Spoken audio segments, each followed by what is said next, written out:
Crypto ஏர்ட்ராப்ஸ்கள் நம்ம செஞ்சிட்ருக்கோம். நாளைக்கு விட்ரோல் வாரக்குள்ளே நம்ம ஏதாவது ரெடியாகி இருக்கணுமா?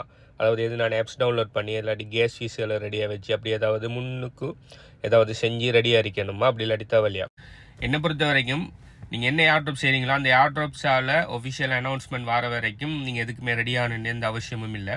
சில ஏர்ட்ராப் பார்த்தீங்கன்னா நீங்கள் உங்களோட எங்கனான வாலெட்டை ஓகே உங்களோட நான் கஸ்டோடியல் வாலெட் எங்கனான அவங்களோட கொடுத்து வச்சா நாளைக்கு அவங்க ஏர்ட்ராப் லான்ச் பண்ணக்குள்ளே நீங்கள் எலிஜிபிள் ஆகுவீங்கன்னு சொன்னால் நாளைக்கு அவங்க முதலாவது சக்ஸஸ்ஃபுல்லாக லான்ச் பண்ணணும். முதலாவது விஷயம் அப்படி லான்ச் பண்ணாலும் அதுக்கு நீங்கள் எலிஜிபிள் ஆகணும். ரெண்டாவது விஷயம் இந்த ரெண்டும் நடந்துட்டு உங்களுக்கு ஏர்ட்ராப் கிடைச்சிட்டுன்னு சொன்னால் அநேகமான ஏர்ட்ராப் எவ்வளவு உங்களுக்கு அலோகேட் ஆகிருக்கோ அதை என்ன செய்வாங்க உங்களோட வாலெட்டுக்கு அனுப்பிடுவாங்க. ஓகே, அடுத்தது எப்போ அனுப்ப போகிறோம் என்ன நடக்க போகுதுங்கிறத அவங்களோட ஒஃபிஷியல் சேனல்களில் போடுவாங்க. அதை நீங்கள் எந்த இன்ஃப்ளூயன்ஸை ஃபாலோ பண்ணி நீங்கள் அந்த ஏர்ட்ராப் கலெக்ட் பண்ணிங்களோ அவங்களும் எடுத்து போட்டுருவாங்க. ஓகே, ஸோ உங்களுக்கு டிரெக்டாக உங்களோட வாலெட்டுக்கே வந்துடும். அதுக்கு நீங்கள் ஃபீஸ் பே பண்ண தேவையில்ல. நாளைக்கு அந்த கொயினை நீங்கள் யூஎஸ்சிட்டியாக மாற்றுறதுக்கு இல்லாட்டி ஸ்டேபிள் கோயினாக மாற்றுறதுக்கு விற்கிறதுக்கு மேபி நீங்கள் எந்த எக்ஸ்சேஞ்சில் லான்ச் பண்ண போகிறாங்களோ அந்த எக்ஸ்சேஞ்சுக்கு கொண்டு வர்ற மாதிரி இருக்கும். ஸோ அந்த எக்ஸ்சேஞ்சுக்கு கொண்டு போகக்குள்ளே மேபி அந்த டோக்கன் எந்த நெட்ஒர்க்கில் இருக்கோ அந்த நெட்ஒர்க்குரிய கேஸ் ஃபீஸ் உங்களுக்கு உங்களோட அந்த வாலெட்டில் இருக்கிற மாதிரி இருக்கும். அதெல்லாம் பார்த்தீங்கன்னா உங்களுக்கு ஏர்ட்ராப் கிடைக்கணும். முதலாவது அதுக்கு முதல்ல ஏர்ட்ராப் அவனை லான்ச் பண்ணணும். ஸோ அதுக்கு முதல்ல நம்ம இப்போ எந்த கேஸ் ஃபீஸ் எது ஒவ்வொரு ஏர்ட்ராப்பும் ஒவ்வொரு நெட்ஒர்க்கில் லான்ச் பண்ணுவாங்க. இப்போ நீங்கள் எல்லா நெட்ஒர்க்லையும் நீங்கள் கேஸ் ஃபீஸ் வாங்கி வைக்க போகிறீங்க இல்லை. நாளை உங்களுக்கு கிடைச்சிக்குன்னு சொன்னால் அந்த ஏர்ட்ராப் மேலே வேர்த்தான் பாருங்க. சில நேரம் உங்களுக்கு ஏர்ட்ராப் கிடைச்சிருக்கும் $5 வருமதியான ஏர்ட்ராப் கிடைச்சிருக்கும். எத்தூரியம் பிளாக் செயினில் செஞ்சிருப்பானர். அந்த ஏர்ட்ராப் உங்களை வாலெட்டில் இருந்து எக்ஸ்சேஞ்சுக்கு ட்ரான்ஸ்ஃபர் பண்ணுறது உங்களுக்கு கேஸ் ஃபீஸ் $20 தேவைப்படும். அதாவது ஏர்ட்ராப் $5 கிடைச்சா கேஸ் ஃபீஸ் $20 கட்ட வேண்டி வரும். ஸோ அது வேர்த் இல்லை.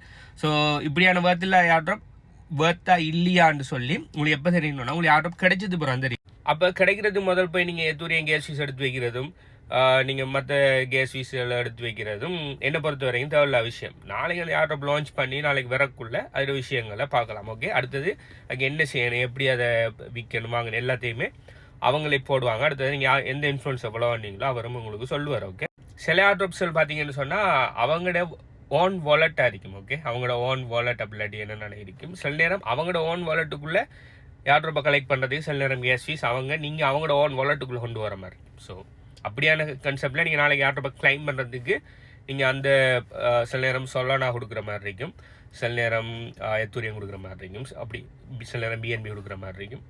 ஸோ அப்படி தேவைப்படக்குள்ள முதலாவது நீங்கள் பார்க்கணும் இது உண்மையிலே வேர்த்து தானா, இதை கொடுக்குறது வேர்த்து தானா, உண்மையிலே இந்த ஏர்ட்ராப்பை நான் முக்கியம் கொடுத்து செய்கிறேன். ஒவ்வொரு நாள் செஞ்சு எனக்கு அட்லீஸ்ட் ஒரு $50 ஏர்ட்ராப் கிடைக்கும்னு சொல்லி நம்மளுக்கு நம்பிக்கை இருக்கா. ஸோ அப்படி $50 கிடைச்சா இப்போ நான் அதுக்கு ஒரு $5-6 கேஸ் ஃபீஸ் பே பண்ணுறதுல பயன் இருக்கு.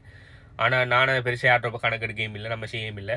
ஏர்ட்ராப் எங்களை கண்ட உடனே அதை ஜஸ்ட் ஜாயின் பண்ணி போட்டு சும்மா விட்டுட்டேன். இப்போ லான்ச் பண்ணக்குள்ளே நான் ஏர்ட்ராப் எனக்கு கிடைக்கும்னு சொல்லி நீங்கள் பகல் கனவு காணையில. ஓகே, ஸோ அப்படி உங்களுக்கு ஏர்ட்ராப் கிடைக்கிறதே $1-2 கிடைக்க போகுதுன்னா அதுக்கு நீங்கள் மெனக்கெட்டு ஒரு $4-5 கேஸ் ஃபீஸ் பே பண்ணுறது முட்டாள்தனம். அடுத்தது இன்னும் கொஞ்சம் பேர் நான் ஏர்ட்ராப் போட்டால் செய்கிறல்ல சும்மா கிளிக் பண்ணி போட்டு சும்மா விட்றேன். அப்புறம் நாளைக்கு அந்த ஏர்ட்ராப் லான்ச் ஆகினதுக்கு பிறகு வந்து இது எனக்கு கிடைக்குமா உங்களுக்கு கிடைக்கிறது நீங்கள் செஞ்சீங்களா இல்லை அப்புறம் என்ன கேள்வி ஆகிங்க இங்கே வந்து அப்படி என்ன டைமை வேஸ்ட் பண்ண வராங்க. அப்படி ஓகே, நீங்கள் ஏர்ட்ராப் போட்டால் அதை நீங்கள் 100% ஒவ்வொரு நாளும் போய் செய்கிறீங்களான்னு சொல்லி முதல்ல நீங்கள் உங்களே கேளுங்க. இது செஞ்சிருக்கேன்னு நீங்கள் இவ்வளோ பாயிண்ட்ஸ் இருக்கீங்க எனக்கு ஏர்ட்ராப் கிடைக்க நம்பிக்கை இருக்குது இன்னொன்னா நாளைக்கு ஏர்ட்ராப் லான்ச் ஆகலாம் சம்மந்தமாக டீட்டெயில்ஸ் கேளுங்க. ஏர்ட்ராப் உங்களுக்கு கிடைக்கவே மாட்டேங்குன்னு தெரிஞ்சும் புறணத்துக்கு கேட்க வரீங்க. சில நேரம் அப்படியும் செய்கிறீங்க, அது உங்களுக்கு அவ்வளோ அறிவு உங்களுக்கு.